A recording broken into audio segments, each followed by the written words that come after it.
Hello, my name is José Ignacio González Gatzden, and my topic is artificial intelligence. One interesting thing I learned from the video is that AI can automate many tasks and change the way people work. Well, this is my chart, and as we can see, in this chart, AI is used more in marketing and product development than in the manufacturing or supply chain. Marketing is the highest with 42%, as we can see at there, and while manufacturing is only 5%. This shows that AI is still used more in digital and communication areas and not in physical labor.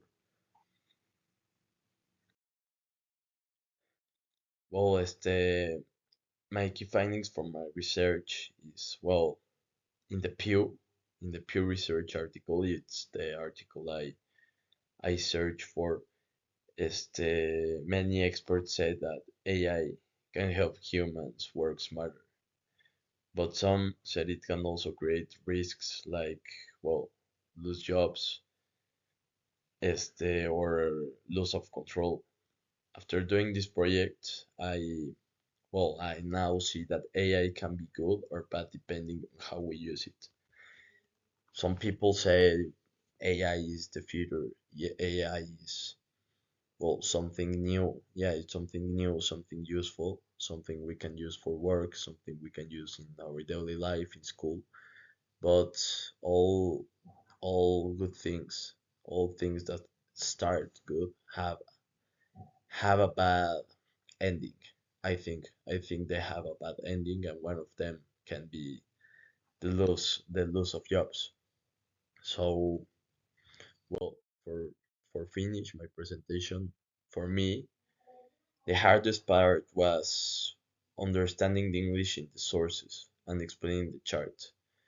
Because, well, I have good English, but they use like some advanced vocabulary.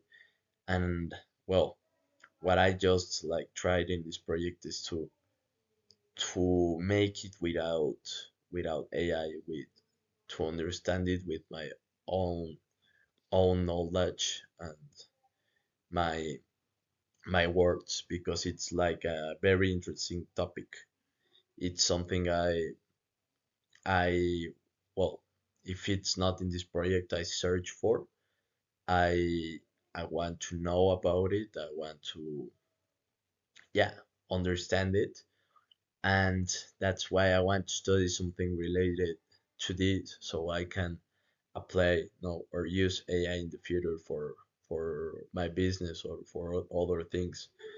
So, yeah, I learned a lot about AI, and I improved. I also improved a lot my English skills with these documents. So thank you. I wish this presentation help you to understand more about AI topic. And yes, see you later.